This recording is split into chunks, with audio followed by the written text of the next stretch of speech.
Olá pessoal, a gente está aqui hoje para conversar com vocês sobre um tema que é extremamente atual em função do contexto que a gente está vivendo, não só no nosso país como no mundo.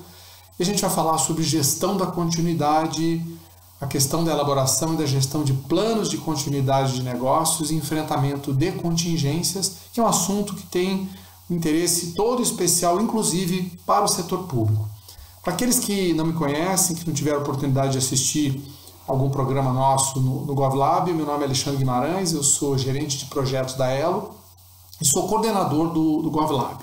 O GovLab é um portal de metodologias abertas em gestão governamental e gestão pública. É um espaço que a gente criou no âmbito da Elo Group para poder discutir, disseminar e distribuir, dar acesso a materiais, vídeos, decks de slides, entrevistas, etc., sobre assunto de gestão no âmbito público.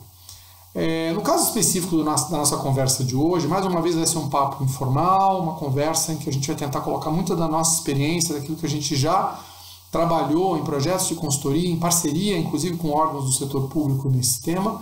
Nosso foco, então, é capacitar gestores e servidores públicos no uso de modelos e na aplicação de técnicas relacionadas à gestão da continuidade de negócios, que é uma disciplina estruturada, e ao enfrentamento, com foco específico no enfrentamento de situações de contingência, como essa que a gente está vivenciando hoje com a pandemia do Covid-19. Para isso, a gente estruturou uma agenda, ela parece um pouco extensa, mas tem um fio lógico, mais uma vez, tem uma sequência que a gente procurou dar nessa agenda, para não só apresentar o tema e discutir um pouco de método, aspectos teóricos, mas também para orientar você, que é do setor público e que precisa colocar esse tema para dentro da sua organização, estruturar um plano de continuidade de negócios para enfrentamento de situações como essa, poder ter mais ou menos um guia com modelos práticos, com orientações sobre como fazer, que é muito o nosso foco. Então a gente começa falando um pouquinho, alinhando ideias e conceitos, só para a gente entrar na mesma frequência, e poder tratar esse assunto com os termos já, vamos dizer assim, equalizados. Na sequência eu vou trazer algumas referências e apresentar alguns caminhos para aqueles que quiserem colher mais informações, então não só em relação a referências do nosso país, mas referências internacionais importantes sobre esse tema. E aí a gente, no tópico 3, apresenta a chamada visão estruturada ou sistêmica da continuidade de negócios, que é a maneira como nós, na Elo, estamos enxergando todo o trabalho de elaboração que vai resultar na elaboração de um plano de continuidade de negócio, na gestão desse plano em movimento e na sua atualização. Então é um frame, um modelo que a gente sugere para as organizações do setor público utilizarem para implementar a gestão da continuidade de maneira estruturada. E a partir do tópico 4, a gente vai explorando, a gente vai dizer, vai comentar daqui a pouco, esse frame, esse modelo, ele tem 10 atividades, 10 momentos, e a gente vai comentando, vai, explorando um pouquinho cada um desses momentos a partir do tópico 4. Então a gente identifica processos críticos, identifica os eventos de interrupção que podem resultar na solução de continuidade das nossas atividades principais, dos nossos processos críticos, dos serviços mais relevantes.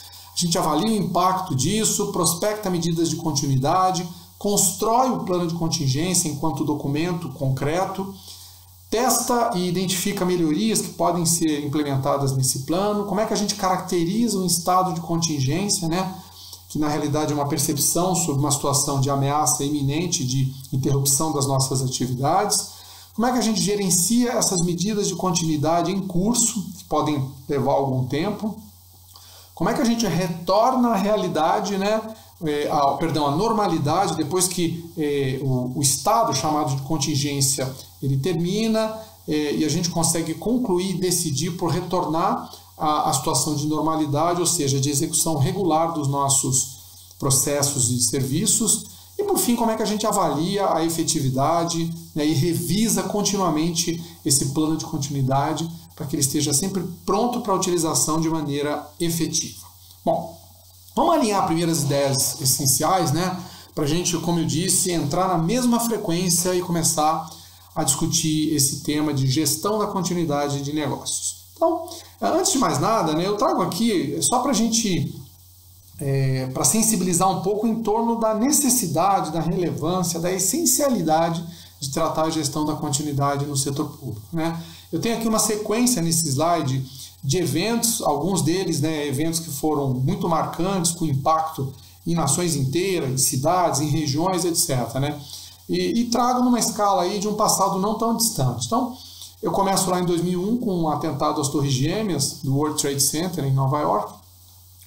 Escolhi esse evento porque a própria literatura de gestão da continuidade cita muito esse evento como tendo sido meio que uma guinada, uma virada em relação à compreensão da importância da gestão da continuidade, inclusive nos Estados Unidos, né, em função do fato de que houve comportamentos muito diferentes, né? Algumas empresas conseguiram rapidamente retomar suas atividades que tinham ativos muito importantes nas Torres Gêmeas, conseguiram rapidamente retomar suas atividades porque já tinham uma estratégia de funcionamento alternativo em sites alternativos e já dispunham, já faziam uso intensivo de tecnologia para localizar pessoas, dados, informações, clientes, fornecedores, etc. Então, conseguiram rapidamente retomar as atividades. Ao mesmo tempo em que outras organizações cuja sede, que tinham muitos ativos posicionados nas Torres Gêmeas, enquanto negócio sumiram, interromperam, ou seja, encerraram definitivamente as suas atividades pela incapacidade de recuperar os ativos, e aí eu me refiro não só, obviamente, às pessoas, às vidas humanas, mas informações, sistemas, dados, cadastros, aspectos de segurança e outras coisas, né? Algumas em função da interrupção demorada e pelo fato de operar em segmentos em que confiança e credibilidade é muito importante, tiveram um comprometimento tão elevado, né, das suas marcas que efetivamente tiveram que desistir do negócio, ou seja, interromper, enfim, abandonar a atividade e fechar a empresa. A gente tem em 2005, nessa linha do tempo, o furacão Katrina nos Estados Unidos, no sul, né, que devastou lá a cidade de Nova Orleans. Também foi um marco importante, sobretudo no que tange a atuação governamental em situações de crise, de desastres, como foi aquele desastre natural, e com recomendações muito fortes de órgãos de controle sobre como fazer e como não tratar quando não se tem um planejamento adequado para fazer face a essas situações. Aí em 2011 a gente tem o tsunami no Japão, né? E aí em um contraponto, porque ao mesmo tempo que foi um evento devastador, a gente tem uma recuperação bastante rápida, com uma atuação muito estruturada e planejada, né, e bem consistente por parte das autoridades.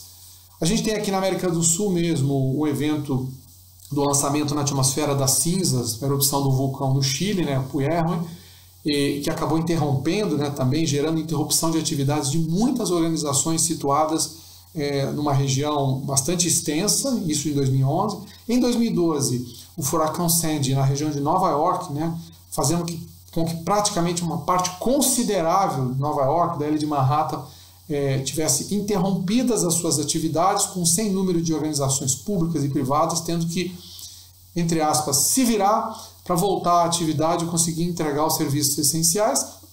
E trouxe ainda um episódio aí de saúde pública, né, que foi a explosão, né, no continente africano da epidemia do Ebola entre 2014 e 2016, também com impacto muito grande em funcionamento de serviços, enfim, de entidades não só públicas, como também privadas.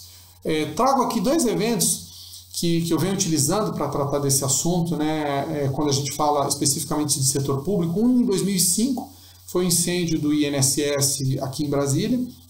Esse, curiosamente, eu estava passando próximo na hora, foi no mês de dezembro, logo cedo eu estava indo para o trabalho quando eu avistei ao longe, né, tudo interditado e o prédio em chamas. E aí vocês podem imaginar a quantidade de dados, informações, sistemas, cadastros, enfim, ativos essenciais para o desenvolvimento dos trabalhos e que podem ter sido perdidos ou, pelo menos, naquele momento, inviabilizados, acarretando naturalmente a interrupção de processos muito importantes e de serviços. E mais recentemente, o incêndio, todos nós assistimos, né, com muita tristeza, o incêndio no Museu Nacional do Rio de Janeiro, onde a gente teve ali também uma perda de muita coisa e por que não dizer, interrupção de serviços públicos muito importantes. Por que eu estou trazendo tudo isso?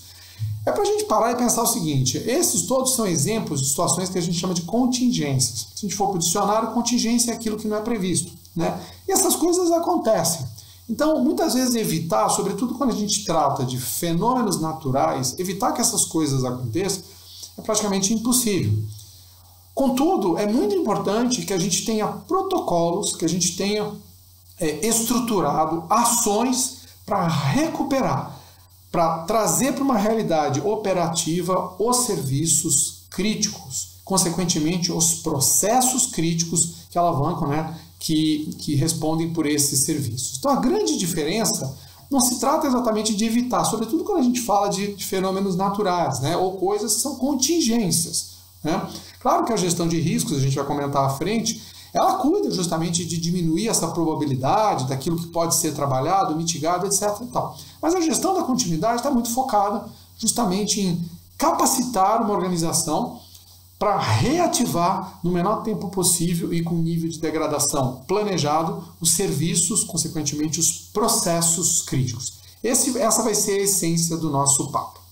E agora a gente vive aí o contexto, né? Todos nós estamos aqui, de uma certa maneira, né? Ou trabalhando à distância, ou em quarentena, ou trabalhando em regime limitado, com efetivo reduzido dos nossos órgãos e entidades, e convivendo com as limitações de uma pandemia que nos obriga a trabalhar diferente.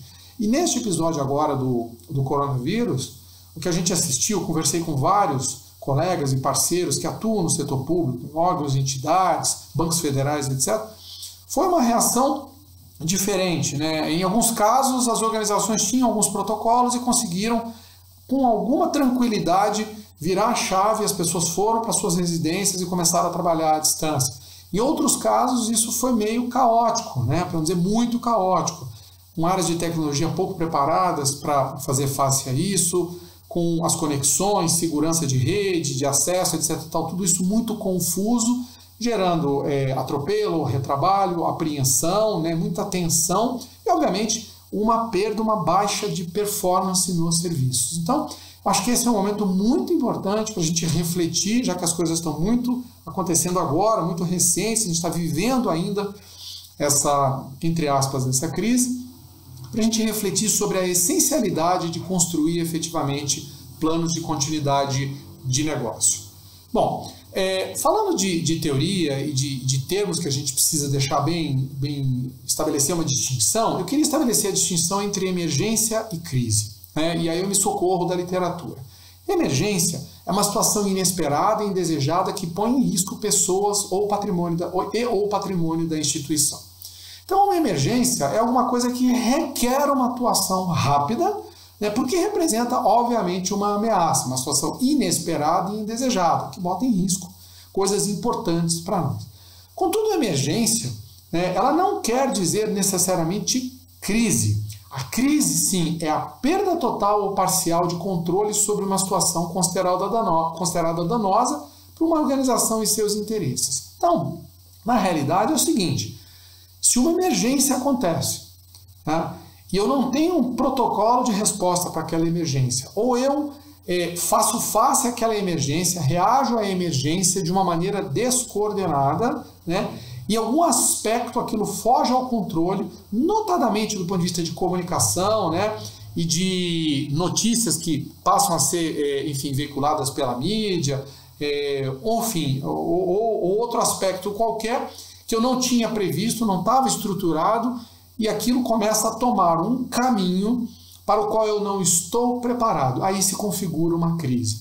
Lembrando que para emergências, a nossa atuação é proativa, no sentido de a emergência configurou, eu tenho como fazer face e tomar as rédeas. É claro que eu vou esperar aquilo se configurar, mas no caso da crise, normalmente as organizações ficam no corner, né? Como a gente diz lá nas cordas, na lona, e ficam tentando reagir para controlar dano, para minimizar os prejuízos. Eu vou dar um exemplo aqui prático, né, que pode parecer meio irreal, mas de qualquer maneira é só para a gente ilustrar o conceito.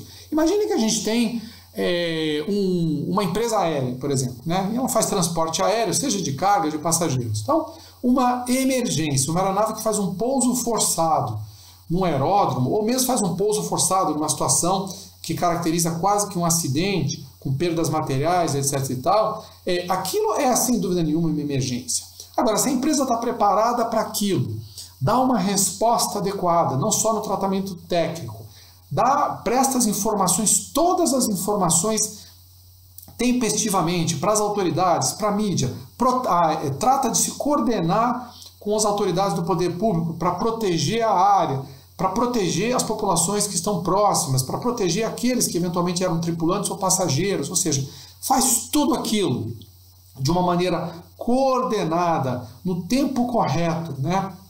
Com a qualidade correta, é provável que a gente esteja tratando ainda de uma emergência. Ora, quando eu não tenho as informações, a mídia começa a noticiar alguma coisa que não é verdadeiro, eu não tenho interlocutores para tomar a frente e conseguir realizar a comunicação, eu não faço uma coordenação adequada, não presto as informações para as autoridades, não dou uma satisfação para os interessados, para as partes interessadas, aquilo começa a fugir do meu controle e certamente se configura em crise. Então, muita gente confunde gerir emergências com gerir crise. Por que eu estou trazendo esses conceitos?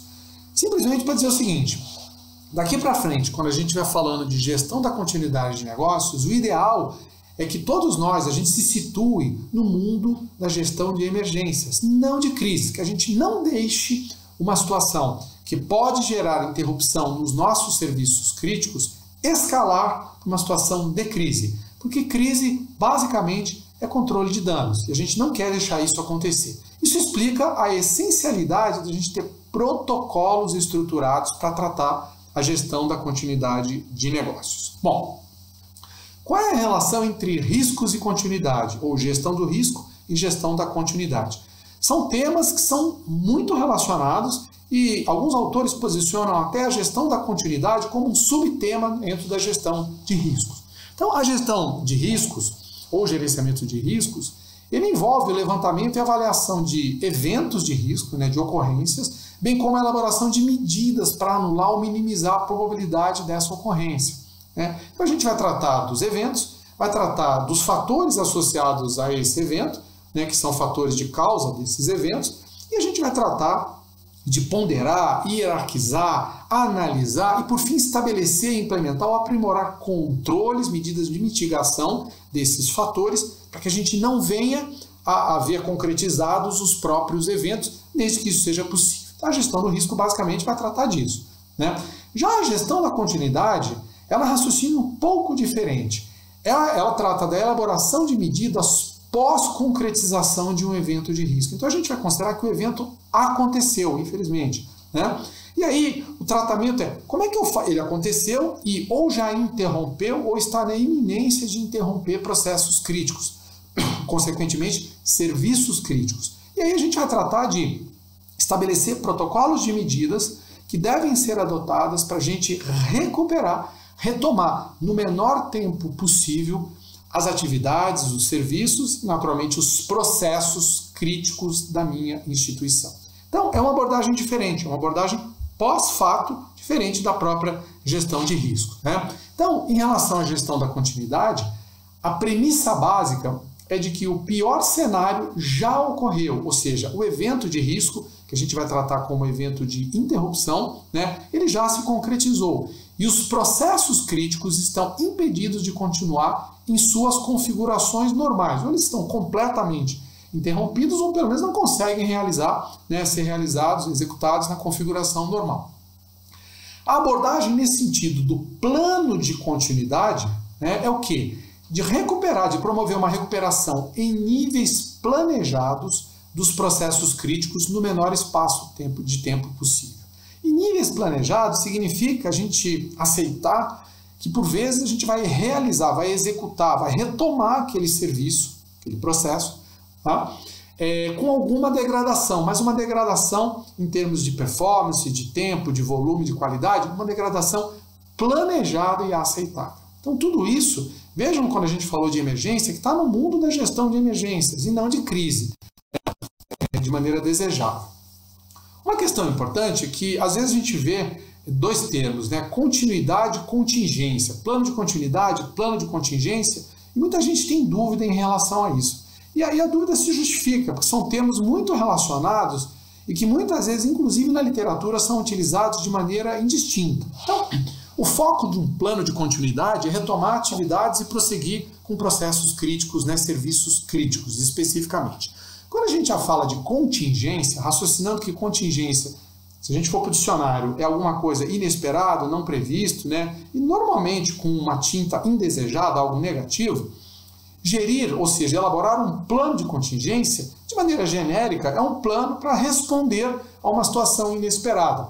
Então a gente tem organizações que têm plano de resposta, por exemplo, a incêndios, né, plano de resposta à paralisação dos próprios empregados ou servidores, plano de resposta à interrupção de transportes, etc., em cenários específicos. Então, quando a gente fala de plano de contingência, é um plano voltado para enfrentamento de uma situação não prevista. No mundo de defesa civil e nas autoridades, né, se a gente for olhar em termos de documentos emitidos por autoridades de defesa civil, órgãos de defesa civil, essa expressão é muito utilizada, o plano de contingência, para fazer face a uma situação inesperada e que traz risco e danos para uma comunidade. Contudo, o plano de continuidade de negócio é específico e a gestão da continuidade ela é focada na recuperação, na retomada de serviços, consequentemente de processos críticos, que são essenciais, né, do ponto de vista dos seus usuários, né, no menor tempo possível, como a gente falou, né, com nível de degradação planejado. Tem uma relação direta, então não se surpreenda se muitas vezes as pessoas começarem a tratar essas duas coisas de maneira indistinta ou até se referirem eventualmente a plano de continuidade como plano de contingência. A gente vai procurar aqui no nosso papo usar predominantemente a expressão plano de continuidade. Quando a gente fala de contingência, é a situação de contingência, ou seja, algo inesperado, algo que traz, né, que carrega risco e dano para a organização, para os nossos serviços, e algo inesperado não previsto. Tudo bem?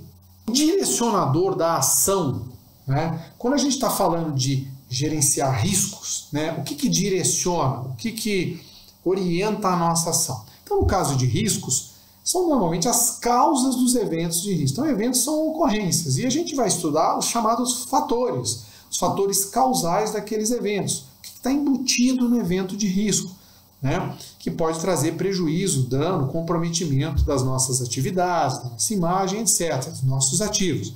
Agora, quanto ao plano de continuidade de negócios, o direcionador são as consequências. Então, como a gente está tratando de atuar pós-concretização, na verdade o que vai interessar muito para a gente e o que vai determinar a maneira como a gente vai atuar de maneira mais ou menos incisiva, de uma forma ou de outra, são as consequências do ponto de vista dos serviços considerados essenciais ou críticos. Tá certo, pessoal? Vamos lá.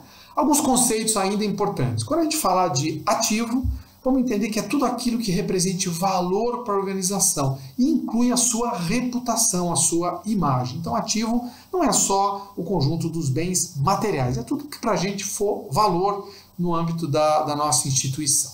O planejamento da continuidade de negócios, ele é um processo, né? É um processo que envolve a elaboração de procedimentos que permitem que a organização responda a eventos, portanto, coisas que já aconteceram, de forma que as suas funções possam prosseguir em níveis planejados de degradação. Então a gente foge da paralisação completa, da negação dos serviços críticos.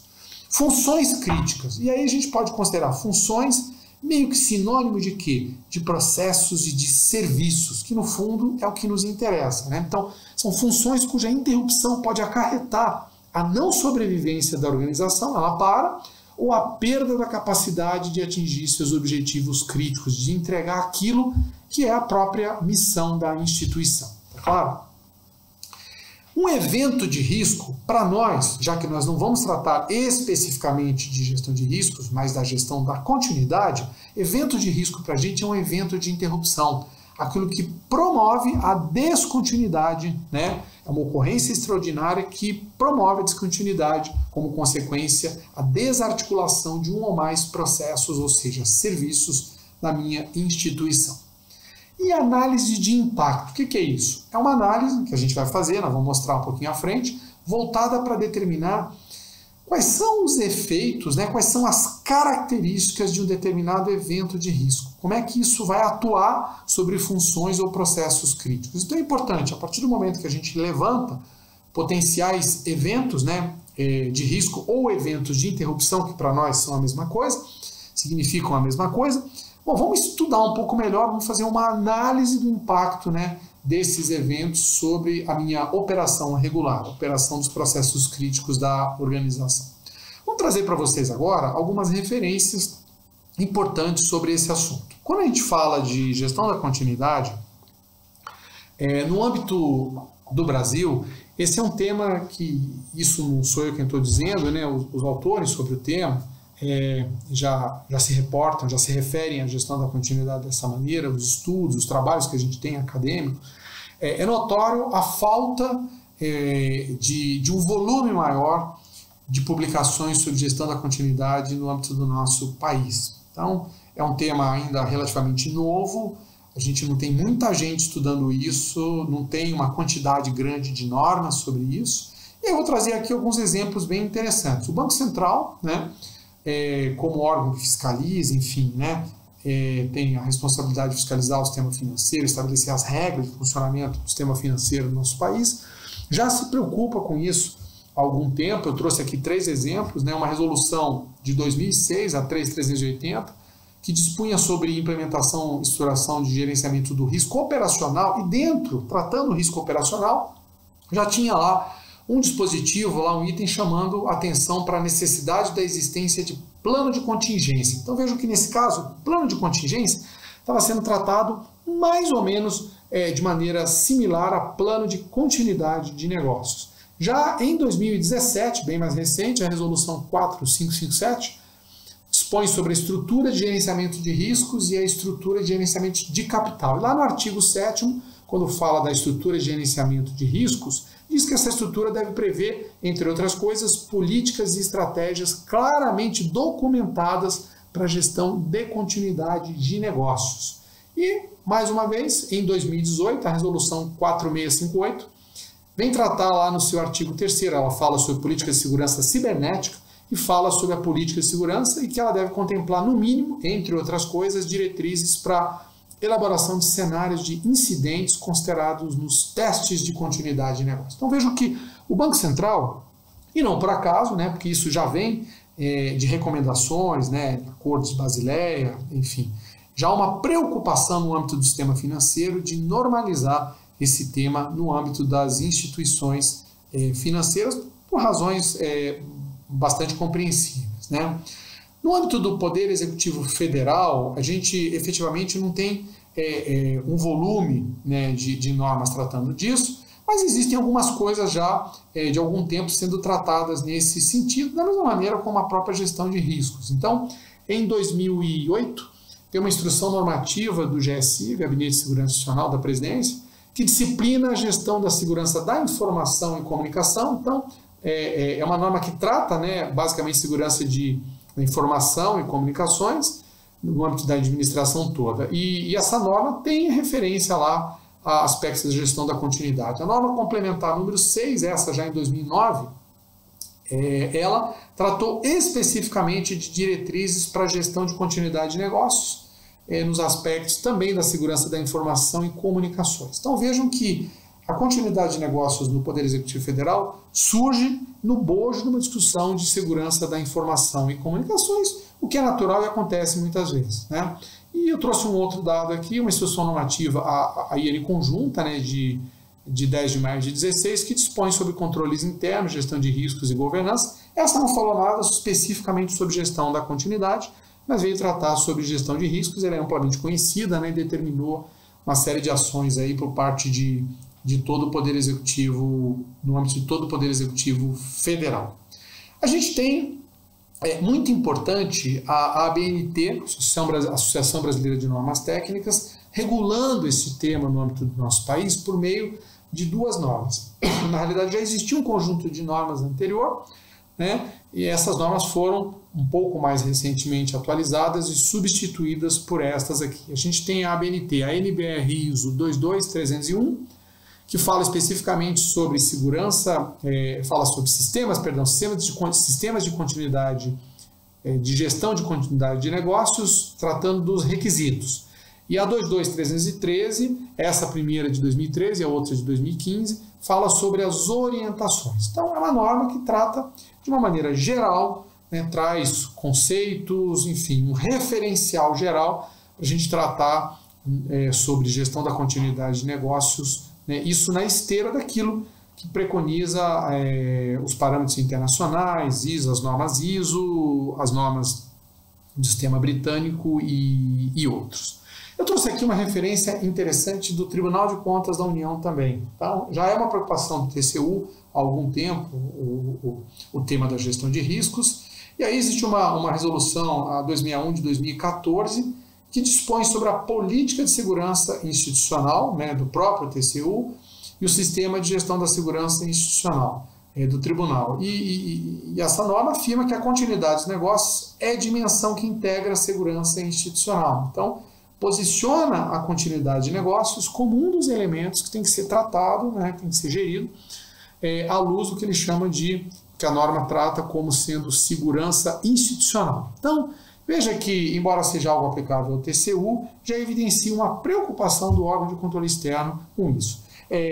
Além disso, a gente consegue perceber, isso não é de hoje, já tem um bom tempo, alguns acordos do próprio Tribunal de Contas com recomendações para algumas entidades sobre aspectos de continuidade de negócios, de planos de continuidade e plano de contingência também, facilmente identificável se a gente pesquisar lá o conjunto de acórdons do tribunal. Estou trazendo aqui algumas referências internacionais que a gente vem utilizando e utilizou nos nossos trabalhos para que vocês também possam fazer a pesquisa e se aprofundar no tema. Então, o governo da Austrália, aqui a gente tem o órgão de controle do governo da Austrália, né, o Australian National Audit Office. Ele tem um trabalho muito interessante, né, ligado especificamente à gestão da continuidade de negócios, né. Existe uma publicação, essa já um pouco mais antiga, que se chama Keeping the Wheels in Motion, né, mantendo, né, as rodas em movimento, que é um manual, basicamente, né, é uma norma que ensina como fazer. Eu acho muito interessante porque não fica só na parte conceitual, das estruturas, das recomendações gerais, mas traz um pouco do processo sobre como fazer, que é bem interessante. O órgão que trata da regulação do sistema financeiro também na Austrália, também por razões naturalmente compreensíveis, né, trabalha esse tema, especificamente da gestão da continuidade de negócio, e pode ser consultado também. Trouxe aqui uma referência do Canadá, né, existe um instituto vocacionado para tratar a recuperação de desastres, né, que é uma preocupação muito grande naquele país, né, e que trata especificamente de gestão da continuidade para as organizações. Tem também uma referência interessante na Nova Zelândia, Ministério do Desenvolvimento Econômico daquele país, com uma norma tratando especificamente. E vejam que esses países, quando tratam temas, a gente está vendo aí organizações, às vezes governamentais, que estão disciplinando isso para fora.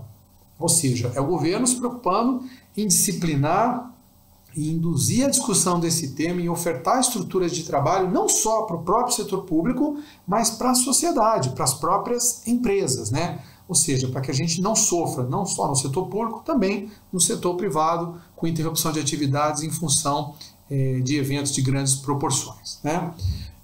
Tem aqui no Reino Unido, tem muita coisa escrita sobre isso, né? Tem aqui um trabalho sobre continuidade de negócios, mais uma vez, nessa cartilha Expecting the Unexpected, que significa esperando o inesperado, né? Que trata de continuidade de negócios em um mundo incerto. É uma cartilha vocacionada para as empresas, né?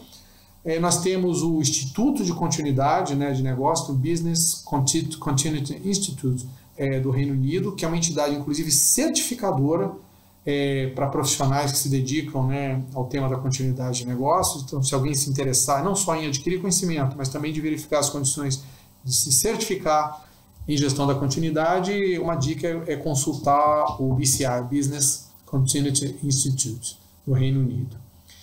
E trouxe finalmente aqui os Estados Unidos, né, o assunto da continuidade de negócios para instituições públicas e privadas nos Estados Unidos. Ele é trabalhado pelo Departamento de Segurança Doméstica, Department of Homeland Security. Esse tema, eu mostrei lá no começo, aquele episódio lá das Torres Gêmeas. Depois daquele episódio, isso reconhecido pela própria literatura, os Estados Unidos começaram a produzir um volume, né, de trabalhos muito maior sobre o tema, em função do impacto daquele evento. E o Department of Homeland Security começou efetivamente a trabalhar, e hoje existe um negócio muito interessante, né, que é um link, né, uma página denominada READY, que é pronto, prontidão, né, e que traz inclusive uma suíte de planejamento da continuidade de negócios. Então a gente consegue entrar ali, existe um vídeo explicativo, uma parte toda de educação, e é possível construir uma minuta de um plano de continuidades utilizando essa plataforma. Então, é não só disseminar a informação, mas ofertar condições das entidades também construírem de uma maneira fácil, né, ágil, e fazerem o seu planejamento e concretizarem, né, em termos de documentação, o planejamento da continuidade de negócios. E, pessoal, quando a gente fala sobre continuidade de negócios, é inevitável falar sobre um aspecto cultural, né, desafio cultural embutido nessa discussão. Não é à toa que no Brasil a gente tem pouca gente falando sobre isso, e inclusive no setor público, né, poucos trabalhos e poucas organizações efetivamente com planos de continuidade desenvolvidos de qualquer espécie, e planos de continuidade robustos, consistentes, em uma quantidade ainda menor, né? Porque falar de continuidade, falar de investir tempo, né, esforço, energia para desenvolver protocolos de continuidade, né, isso contraria um pouco aquele senso de com o qual a gente foi meio que educado, de que as coisas tendem a não acontecer. Nosso país é relativamente protegido, a gente não tem grandes catástrofes naturais, a gente não passa, né, pelas dificuldades que tipicamente outras nações passam, etc. e tal. Então a gente, quando olha para trás e na história não consegue identificar situações em que isso tenha acontecido, a gente naturalmente é levado a dizer o seguinte: olha, eu não vou gastar tanta energia com isso, eu posso colocar alguma coisa só em termos meio que formais ali e deixar para lá. Só que a consequência, quando a gente precisa, costuma ser muito traumática, né? Eu trouxe aqui até a citação de dois autores, né, de uma pesquisa que a gente realizou à época, que dizem o seguinte: as organizações mais sujeitas a crises, portanto, né, a um descontrole, a uma perda de controle sobre situações de ameaça, são aquelas que, dentre outros fatores, alimentam presunções e mecanismos defensivos ligados a uma pretensa invulnerabilidade, além de um grau de otimismo não justificado. Então, eu acho que o momento que a gente está vivendo no Brasil hoje dispensa comentários, né? Ninguém esperava alguém que estivesse conduzindo um negócio ou quem estivesse executando um serviço no âmbito do segmento público, não esperava que a gente tivesse agora no mês entre março e abril com as atividades semi-paralisadas ou realizadas de uma maneira muito diferente no modo contingência em função da pandemia, né? Aqui nesse slide a gente coloca alguns dados que foram extraídos dessa Organização das Nações Unidas, né, desse organismo da ONU, que é a UNDRR, que trata de redução de riscos de desastres. Tem estatísticas ali assombrosas sobre perdas, né, em termos de número de pessoas afetadas, número de mortos e a própria perda econômica. Fizeram um trabalho, um levantamento de 98 a 2017. E os valores, né, as cifras, enfim, os valores, os números envolvidos são assombrosos, para a gente ter uma noção do impacto que esses eventos. E vejam que, por mais que a gente sempre tenda a olhar os eventos como coisas, catástrofes naturais ou pandemias, como a gente está vivendo agora, o que pode trazer a descontinuidade ou a interrupção de um serviço pode ser alguma coisa muito mais localizada e menos impactante do ponto de vista da mídia ou de notícia do que a gente imagina, né? Basta que eu tenha, às vezes, uma interrupção na prestação de um serviço para o qual eu não tenho substituto imediato, ou aquilo que é prestado em determinadas condições que eu não consigo reposicionar ou substituir rapidamente. Aquilo pode gerar um problema. Basta eu ter uma ausência importante de um recurso humano que é vital e que eu não tenho qualquer redundância. Então, vejam que o que gera descontinuidade não é necessariamente um evento catastrófico, um desastre natural. E a gente vai tratar um pouco sobre isso na sequência.